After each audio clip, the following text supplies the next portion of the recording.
반갑습니다. 기름중학교 친구 여러분, 22번째 역사 시간입니다. 자, 오늘의 주제는 뭐냐면 여러분, 봉건제입니다.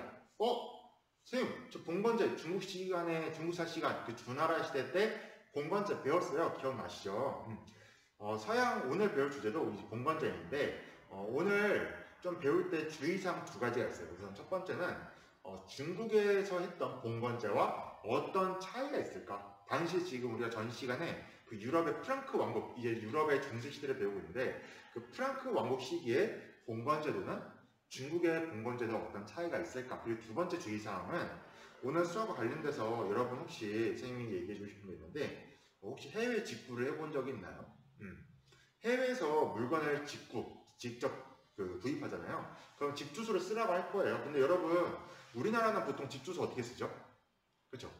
대한민국 경기도 안성시 무슨 동 동동동동 이렇게 자기 집소를 쓰죠. 그러니까 대한민국 국가가 가장 크고 그 다음 큰 지역 단위로 이렇게 천천히 쓰는데 유럽이나 미국에 있는 사이트에서 해외 직구를 하잖아요. 그러면은 어떻게 되냐? 내 집 무슨 동 안성시 경기도 마지막이 국가예요. 즉 내 집부터 시작해서 지역으로 해서 점점 큰 단위로 나아가는데 선생님도 왜 서유럽권, 즉 유럽권들은 왜 지역을 먼저 쓰고 국가를 나중에 쓸까? 반면 아시아권, 우리나라를 포함해서 한중일주국은 국가를 먼저 쓰고 지역을 쓰거든요.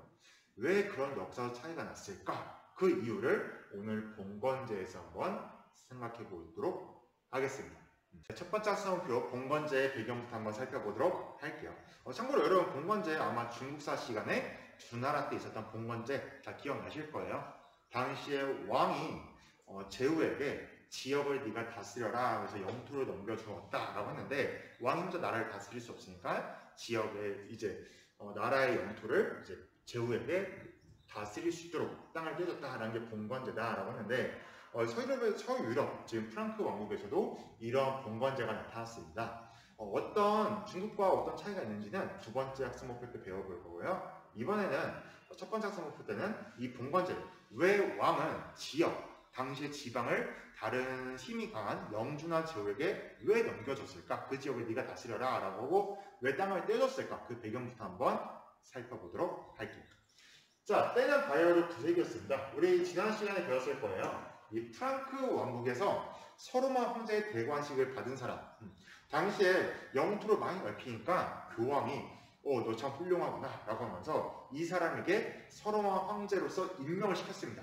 그래서 이 사람이 카를로스 대제다 라고 했는데요. 이 카를로스 대제가 프랑크 왕국의 전성기를 달렸습니다. 정말 많은 영토를 넓혔어요. 그런데 이 카를로스 대제가 죽고 나서 그 아들이 왕을 하다 또 죽었어요. 이제 카를로스 대제의 손자까지 이제 간 거죠. 근데 이때 손자, 첫째 아들이었던 로타리우스였을 거예요. 로타리우스가 딱 왕이 됐어요. 그랬더니 동생들이 반란을 일으킵니다.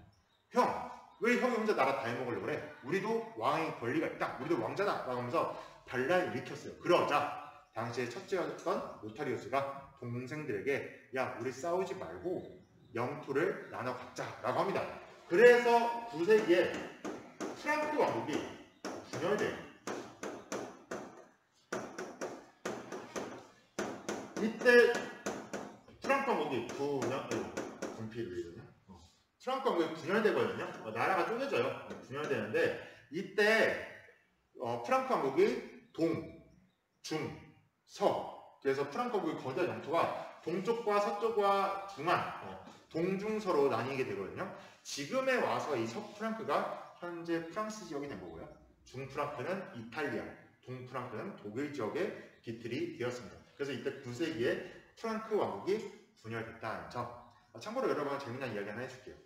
여러분 우리나라 같은 경우는 동양권, 아시아권에서는 왜 왕이 살다가 죽으면은 신하들이 모여서 우리의 왕을 뭐라고 부를지 회의한다 했잖아요. 그래서 세상을 잘 다스렸다 그러면은 세상 세자를 붙여서 세종 막 이런 식으로 세종대왕 이렇게 부른다고 했는데 유럽권에서는 왕을 부를 때 참고로 유럽 왕들의 이름이 좀 비슷한 경우가 되게 많아요.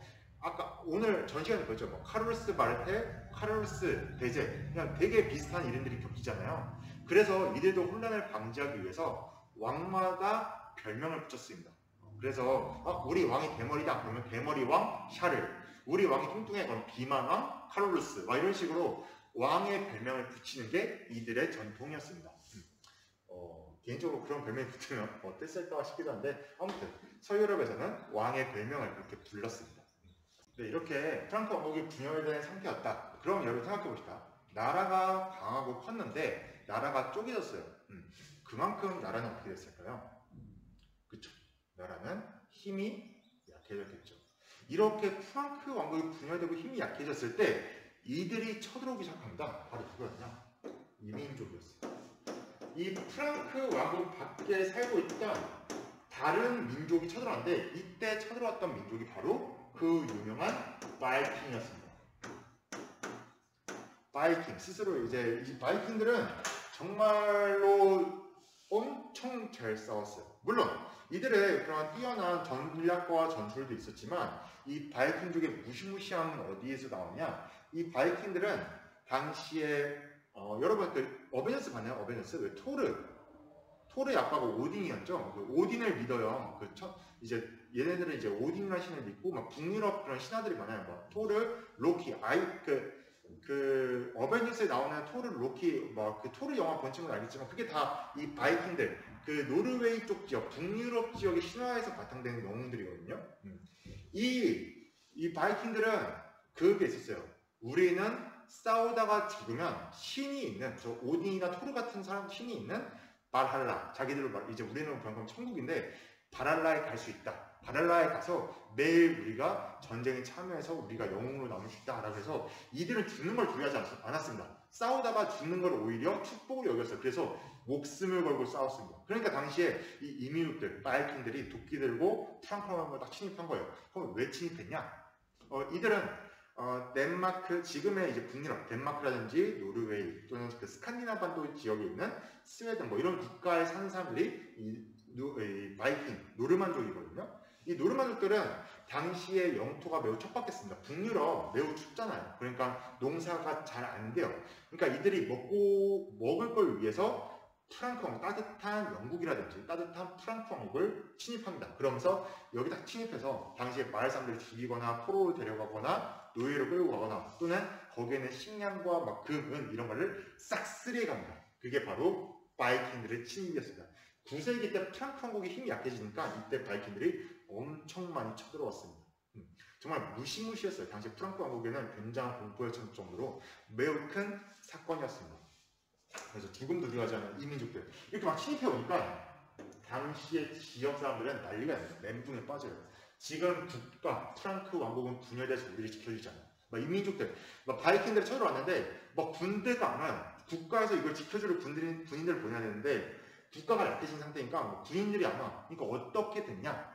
당시에 지역에 힘이 강한 사람들이 야 이거 우리 지역 마을 사람들이 이렇게 하다 다 죽는다. 우리 마을 지역 여기다가 먹을 거 다 뺏긴다. 얘들한테 다 뺏긴다. 이렇게 질 수 없다. 그러면서 지역 단위로 성을 쌓고 방어하기 시작합니다. 여러분 유럽 아마 여행 간 친구들 있을 거고 이제 앞으로 여행 갈 텐데 유럽에 가시면요 모든 마을마다 뭐가 있냐? 교회랑 성이 있어요. 왜 다 교회랑 성이 있냐? 이때 이민족들이 막 침입해 오니까 이때 노르만족들이 막 저기 북아프리카까지 쳐들어가요. 진짜 얘들은 당시 유럽 대륙을 휩쓸어 버립니다. 그러자 유럽에서 모든 지역에서 이 바이킹이나 이민족들을 막기 위해서 우리 지역을 우리가 지키자라고 하면서 지역마다 성을 쌓고 그 성을 중심으로 지역 방어 체제에 나섭니다. 즉 더 이상 이제 프랑크 왕국을 우리 지켜주지 않아. 우리 지역은 우리가 스스로 지키자라고 하면서 당시에 유럽 사람들은 어떤 생각을 가지게 되었냐? 국가보다는 지역 중심적인 생각을 가지게 되었어요.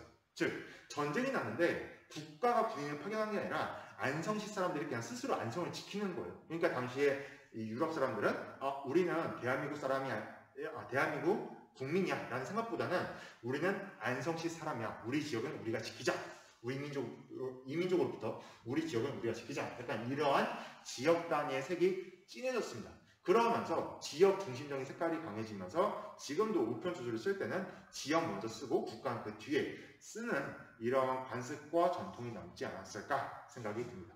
그래서 당시의 지역 중심에 이러한 봉건 질서가 형성되었다라는 것 기억해 주시면 되겠습니다. 그러니까 다시 정리할게요. 당시에 왕은 이제 이민시대 침입을 국가가 지켜주지 못하니까 각 지역마다 영주나 제후들이 성을 쌓고 방어를 했고, 이렇게 왕은 그 제후나 영주를 그럼 네가 그 지역 다스려라 하는 봉건제로 임명했다. 그럼 봉건제가 과연 무엇인지 학습목표 2번에서 한번 배워보도록 할게요.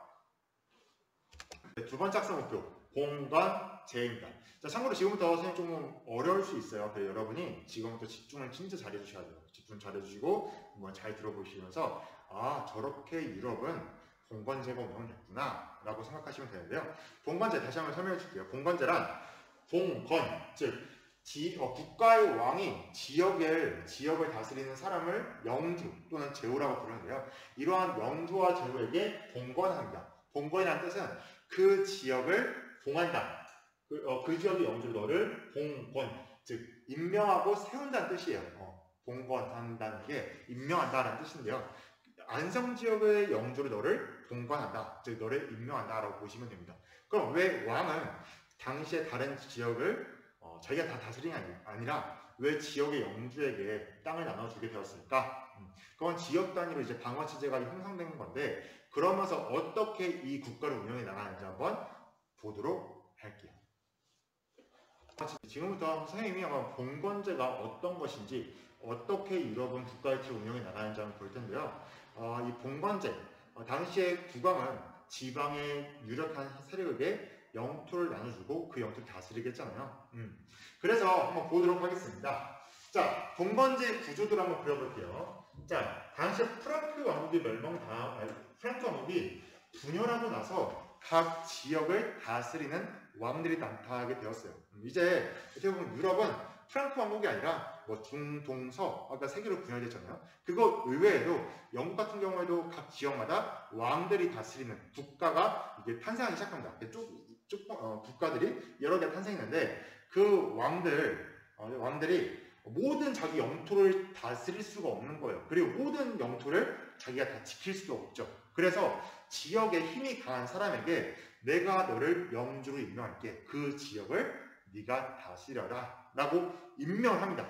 이때 왕에게 토지를 받고 지역을 다스렸다는 사람들, 그들이 누구냐면 제후입니다. 제후 또는 영주라고 부르기도 했는데요. 당시에 이 왕은 제후들에게 내가 너에게 토지를 주노라. 토지. 내가 너한테 땅을 줄게. 너가 안성시에서 가장 힘이 세다며 내가 너에게 안성시를 다스리는 걸 내가 널 임명할게. 이런 식으로 토지를 줍니다. 토지를 줬고 또 뭘 줬냐? 너가 만약에 위험이 있으면 너를 보호해 주겠다. 즉 너가 안성시를 다스리는데 만약에 네 상대편이 안성시를 뺏으려 한다. 그럼 내가 너를 정치적으로 보호해 주겠다라는 보호 약속을 합니다. 그럼 이 당시에 안성시에 임명받은 제후나 영주는 왕에게 뭘 했냐면 충성의 맹세를 했어요. 저를 그렇게 믿어주시다니 감사합니다. 충성의 맹세를 다졌습니다. 참고로 여러분, 여기서 왜 토지를 줬다고 했잖아요. 실제로 토지를 주는 경우도 있었고요. 왕이 내가 믿을 만한 사람한테 네가 저기 안성 땅, 빈 지역 다스려라, 성 쌓고 다스려라 할 수도 있고요. 또는 원래 안성에 사는 사람이었는데 거기에 성 쌓고 이민족들 잘 막아내니까 그 지역을 다스리는 걸 임명하겠다. 뭐 이런 식으로도 임명하기도 했습니다. 토지를 주기도 했습니다. 아무튼 왕은 모든 영토를 다스릴 수 없으니까 각 지역의 제후와 영주를 임명해서 토지를 주었다. 영주로서 봉건했다. 임명했다라고 보시면 되고요. 영주도 생각해보세요. 당시에 내가 안성을 딱 임명받아서 왔는데 저 멀리서 외적이 쳐들어와, 이민족이 쳐들어와. 그러면은 이걸 막아야 돼. 군인이 필요하잖아요. 그 당시에 군인이 누구였냐? 바로 이들이었어요. 기사. 말 타고 투구 쓰고 창 스피어 딱 들고 돌팔벌이는 수많은 이민족들과 싸우는 기사들. 이 기사들이 당시 군인이었습니다. 왜냐면은 이 기사들 말이나 그런 갑옷 같은 거 굉장히 비쌉니다. 그러니까 그런 거 가지려면 좀 어느 정도 재력도 있어야 되고요. 또 군사 훈련도 받아야 되니까 상당히 좀 유력한 가문의 사람들 또는 좀 싸움을 잘하는 애들이 기사로서 임명되었는데요. 영주는 이 기사에게 너 우리 지역 지키는 기사가 되거라. 내가 그러면은 너한테 뭘 줬냐? 땅을 줄 거야. 즉, 내가 여기 안성시 다스리는 사람이거든? 안성시 땅이 다 내 거야. 너한테 죽산 쪽을 줄게. 죽산면 줄 테니까 너 거기서 백성들 다스리면서 전쟁이 나면 날 도와줘야 돼. 이런 식으로 기사에게 땅을 나눠주거나 또는 보호를 약속합니다. 혹시라도 네가 뭔가 위기가 있을 때는 내가 너를 지켜주겠다. 즉, 어떻게 보면 왕과 제후의 관계가 제후와 기사의 관계 똑같습니다. 보호와 땅을 줬고 그 대신 기사는 제후에게 죽을 때까지 내가 당신에게 충성하겠습니다. 하고 이런 충성 멘트도 하셨죠. 나는 당신에게 충성을 바치겠습니다. 그러면서 자, 그러면은 이렇게 왕과 제후 기사들 서로 토지를 약속하고 충성을 약속했는데 그럼 이들도 먹고 살아야 되잖아요. 여기 이들이 먹고 사는 방법 바로 세금이었죠.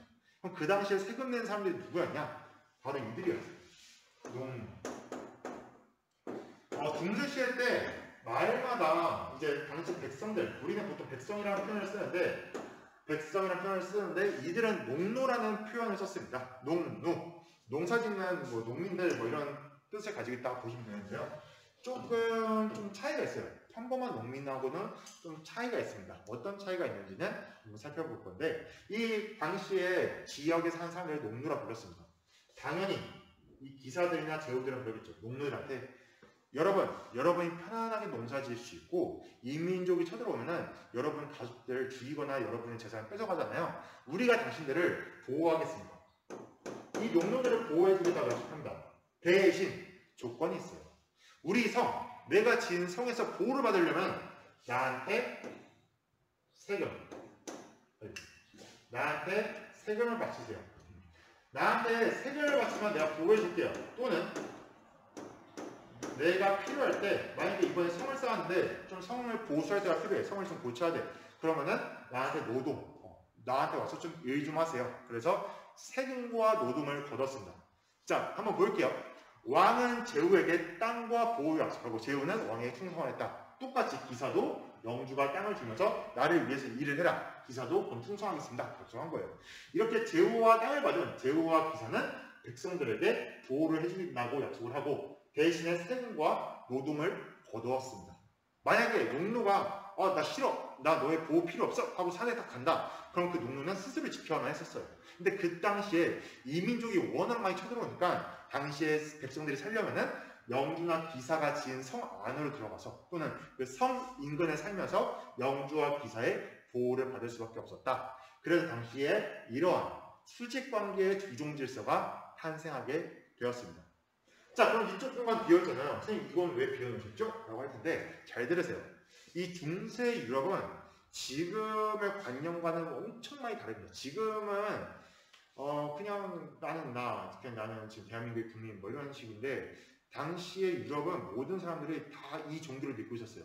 어떤 종교냐면, 기독교였어요. 당시 중세 유럽은 다 모든 사람들이 진짜 다 기독교였습니다. 이게 머리부터 발끝까지 기독교의 교리를 엄청 중시하게 여겼습니다. 그러다 보니까 이 사람들은 어떻게 생각했냐? 지금이야 왕 또는 제후, 기사들이 날 보호하지만 내가 죽고 나서 난 천국에 가는데 천국에 갔을 때 하나님께서 나를 지켜주신다. 그럼 내가 천국에 가기 위해서는 누구의 말씀을 잘 듣고 누가 이렇게 나를 보호하냐, 정신적으로 누가 날 지켜주냐, 바로 이들이었어요. 성직자예요.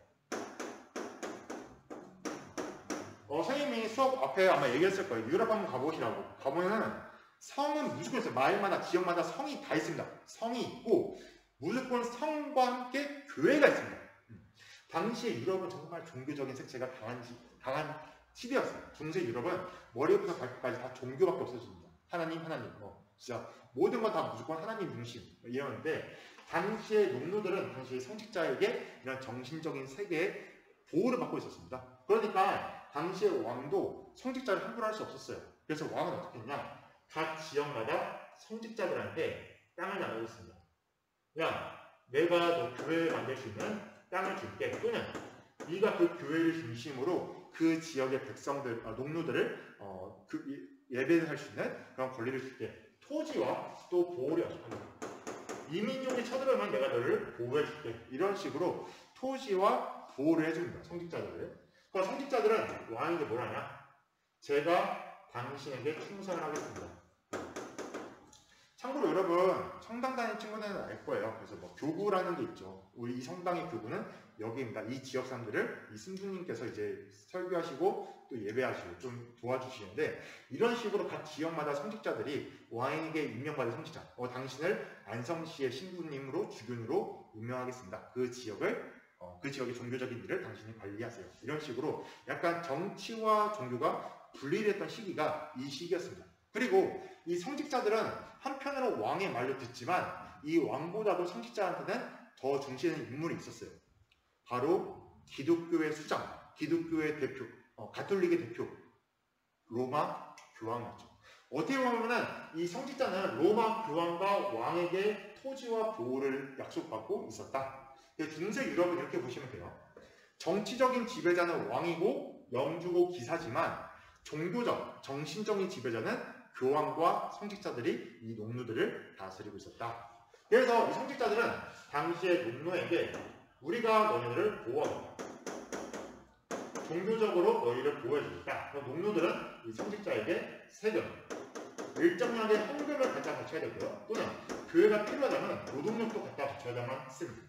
그래서 당시의 농노들은 당시의 성직자와 제후, 기사의 지배를 받았다는 점, 그리고 왕은 제후와 기사 또는 성직자에게 토지를 나눠주고 충성의 맹세를 받았다는 점 기억하시면 되겠고요. 특징이 하나 있어요. 이거 되게 중요한 특징인데 바로 뭐냐? 이러한 관계를 주종 관계라고 그래요. 주인과 종, 즉 갑을 관계라고 보시면 되는데, 참고로 여러분 중국사에서 왕이 제후를 임명할 때는 자기를 배신 때리지 않을 핏줄, 형제나 가족을 임명했잖아요. 지금 보시면은 제후나 성직자, 기사들이 왕의 가족이 아닙니다. 그래서 이 특징이 뭐가 있냐? 네, 잘 보세요. 자, 이때 중세 유럽의 이러한 특징이 뭐가 있냐면 이때 관계를 주종관계라고 하거든요. 주종관계. 종, 즉 주인과 종, 즉 중심이 된 사람이 있고 이걸 따라가는 사람이다라는 건데, 이걸 주종관계라고 해요. 그래서 왕과 제후와 농노까지 수직적인 이러한 관계를 주종관계로, 주종. 그러니까 얘가 갑과 을 서로 갑이 되는, 갑과 을이 되는 주종관계인데요. 이 주종관계의 특징이 뭐가 있냐면은 서로 의무가 있습니다. 자, 한번 보세요. 지금 보시면은 제후들은 왕에게 토지와 보호를 약속받고 충성합니다. 만약에 왕이 토지를 안 주거나 보호를 안 해준다? 그럼 제후는 어떻게 할 수 있냐면 충성을 안 해도 됩니다. 즉, 이 서로 의무의 관계, 이거를 계약관계라 하는데 서로 계약을 맺는 거예요. 내가 너에게 땅을 주니까 넌 나에게 충성을 해. 근데 만약 이 계약이 지켜지지 않으면 파기할 수 있었습니다. 즉, 되게 독특한 중세 유럽의 질서였어요. 만약에 제후가 기사에게 토지를 준다, 보호해준다 했는데 기사가 만약 충성하지 않으면 토지를 안 주면 충성 안 해도 됐고요. 반대로 기사가 제후에게 충성을 약속했잖아요. 토지를 받는 대신에. 근데 다른 영주한테 빌부터 산다, 얘한테 충성 안 한다, 그럼 얘가 토지를 뺏을 수도 있었습니다. 너 왜 내 약속 안 지켜? 뺏을 수도 있었다. 서로 계약이 파기가 가능했다라는 독특한 특징이 있습니다. 중국에서는 자기의 핏줄에게 나누잖아요. 땅을 자기 핏줄에게 나누었기 때문에 얘가 마음에 안 들어도 내 핏줄이잖아요. 그래서 서로 그냥 믿고 가는 건데, 중세 유럽은 철저하게 계약이었습니다. 내 말 안 들어? 관계 끝! 이런 식으로 계약 파기, 즉 서로 의무가 있는 독특한 주종관계였다라는 거 기억해 주시면 되겠습니다. 자, 여러분 머리 아프시죠? 자, 여기까지 하면 좋겠지만 정말 짧게 딱 이거 마무리하고 끝낼게요. 자, 여러분 여기 한번 볼게요. 이때 왕이 제후나 영주에게 토지를 나눠준다 했잖아요. 이 토지, 이거를 좀 더 자세히 살펴보도록 하겠습니다. 당시에 제후는 이러한 토지를 받고 그 마을을 운영해 나갔습니다. 그 마을을 운영하던 것을 역사적 용어로 장원제라고 해요. 토지를 부여받은 영주가 그 토지를 어떻게 운영해 나갔나, 그것을 장원제라고 하는데요. 장원이라는 것은 이게 아마 정원할 때 그 뜻이랑 같습니다. 마을을 자기 울타리를 쳐서 그 마을을 운영해 나갔다라고 보시면 되는데, 당시에 토지를 받은, 토지에게 영주로 임명받은 사람들은 어떻게 이 토지를 운영해 나갔냐? 우선 자급자족 경제였어요. 이 특징. 즉, 예를 들어 우리 마을에서 쌀이 50kg가 필요하고 빵도 만들어내니까 밀도 50kg가 필요해요. 밀가루 만들려고. 그리고 뭐 우리 마을에 뭐 우유도 50리터가 필요하다 이러면은 다른 지역에서 안 삽니다. 그냥 우리 장원, 이 영주가 다스리는 곳을 울타리를 치고 성을 만들고 그 주변에 울타리를 쳐서 우리 이 울타리에서 나는 것으로만 우리 마을을 먹고 산다. 다른 지역에 가서 물건 사거나 파는 것도 있었죠. 상업도 있었긴 했지만 이 당시의 장원제는 자급자족, 마을에서 필요한 것은 마을에서 생산하는 자급, 자기가 스스로 공급하고 자기가 스스로 만족한다. 자급자족하는 경제체제를 운영해 나갔습니다. 그래서 마을에서 그냥 공동생산, 공동으로 나눠 먹었다고 보시면 되고요. 이 장원제, 영주가 그 지역의 농노들을 어떻게 다스리든, 세금을 막 100% 때리든 200% 때리든 막 못사게 구든 왕은 간섭할 수 없었습니다. 이게 원칙이었어요. 왕이 이때 토지를 줄 때는 약속을 한 거예요. 야, 너한테 토지 임명해줄게. 나 절대 네 토지 간섭 안 할게. 그냥 너는 나한테 충성만 하면 돼. 그러니까 왕은 그 봉토, 이 영주가 다스린 토지에 대해서 간섭을 할 수 없었습니다. 만약에 막 백성들 농노가 한 명 뛰쳐나왔어요. 안성시의 시장이 미쳤습니다. 지금 우리 막 백성들 세금을 막 우리가 생산한 거에 90% 떼가고 있어요. 이거 말도 안 됩니다. 해도 왕은 거기 영주가 알아서 해야 돼. 내가 할 수가 없어. 간섭 자체가 어려웠습니다. 그만큼 중세 시대 때는 왕 힘이 약했고요. 반면 제후의 힘이 강했던 시기였습니다. 즉 지방의 방어를 지방에서 스스로 했기 때문에 지역 단위의 지배체제, 제후의 힘이 강했습니다. 그래서 왕도 함부로 제후를 뭐라 할 수 없었다라는 거 기억해 주시고, 이때 그 장원에 살던 백성들이 농노였잖아요. 이 농노들 약간 농민과 노예의 중간에 있다고 보시면 돼요. 약간 그러니까 얘들은 그냥 평범한 백성이긴 한데 좀 약간 노예 같기도 합니다. 왜냐하면 한번 볼게요. 자, 이 농노는 태어나서 죽을 때까지 영주에게 또는 그 지역 교회 성직자에게, 영주나 성직자에게 노동, 세금을 바쳐야만 했습니다. 그런데 이 노동과 세금의 강도가 조금 세요. 진짜 좀 셌어요. 백성들이 하루 종일 일주일 내내 일해야 간신히 자기 먹을 거 다 구한 다음에 나머지는 다 영주나 성직자에게 줬다고 보시면 됩니다. 그만큼 약간 노비처럼 살았던 사람들이에요. 노예처럼. 하지만 노예처럼 살진 않았어요. 어떤 차이가 있는지 한번 볼게요. 자, 이 농노가 가능한 것, 농노가 불가능한 것, 한번 어떤 게 가능하고 어떤 게 불가능한지 한번 보도록 하겠습니다. 자, 이 농노들 뭐가 가능했냐? 우선 자기 마음대로 결혼이 가능했어요. 제가 딱 봤더니 저 옆에 있는 옆집에 있는 누가 이뻐. 그러면은 얘를 꼬셨다. 얘한테 고백하고 이 친구와 결혼도 할 수 있습니다. 그래서 당시 자유롭게 결혼했어요. 이건 약간 노예랑 다르죠. 노예들은 결혼 자체가 없었어요. 얘들은 그냥 주인의 그런 도구였기 때문에 주인 시키는 대로 해야 되거든요. 얘들은 자유롭게 결혼이 가능했다. 그리고 이들은 재산도 가질 수 있었어요. 내가 열심히 일해서 영주나 성직자에게 세금을 바치고 남은 거는 나의 재산이었습니다. 그래서 노예와 달리 재산도 있었다. 하지만 노예처럼 이 마을을 벗어날 수가 없었어요. 즉 한 지역에 머물러야만 했습니다. 거주 이전에 자유가 없었습니다. 즉, 나 이번에 안성에 있는 영주도 마음에 안 들어. 나 마음에 안 드는데 저기 청주 지방을 갈 거야. 저 옆에 있는 평택으로 갈 거야. 불가능합니다. 한 번 영주에 소속된 농민들은 다른 지역에 갈 수가 없었어요. 가는 순간 범죄입니다. 그래서 당시 거주 이전의 자유가 없었다. 그래서 어떻게 보면은 노예 같기도 한데 어떻게 보면 농민 같기도, 평범한 백성 같기도 하고, 이런 사람들 농노. 중세시대 때는 당시의 장원제, 왕에게 영주들은 이 장원제, 토지를 부여받고 그 토지를 이러한 특징과 농노들을 다스려 나갔다는 것 기억해 주시면 되겠습니다. 오늘 이렇게 수업 잘 들어줘서 감사합니다. 사랑합니다, 우리 친구들. 자, 오늘 과제는 82쪽을 한번 피시면 되는데요. 82쪽에 보면은 중세 장원제도가 그림으로 굉장히 잘 나와 있어요. 지금 보시면은 성이 있죠. 당시에 영주는 이 성에 살면서 주변 지역을 다스렸습니다. 이 주변 지역의 밖에는 촌락과 교회가 있었는데요. 당시에 이러한 촌락과 교회는 이민족이 쳐들어오면은 이 성에 들어가서 영주의 보호를 받죠. 그 대신에 이 영주에게 세금과 노동을 갖다 바쳐야만 했습니다. 지금 보시면 세금 종류 정말 많아요. 오늘은 뭐 이런 동물도 갖다 바쳐야 되고요. 또 시설 사용료, 이런 마을의 공동시설, 방앗간이라든지 기타 다른 시설들을 이용할 때는 영주에게 그 시설 사용료를 내야만 했고요. 그 이외에도 자기가 수확하는 것에 일정량을 갖다 바쳐야만 했고, 그것 말고도 영주의 땅을 직접 농노들이 경작해야만 했습니다. 그리고 결혼을 했거나 사람이 죽었거나 또는 뭐 다양한 뭐 종이를 쓰거나 막 이런 때마다 영주에게 세금을 내야만 했어요. 그래서 당시의 중세 농노는 정말 노예처럼 세금을 엄청 많이 내야만 했습니다.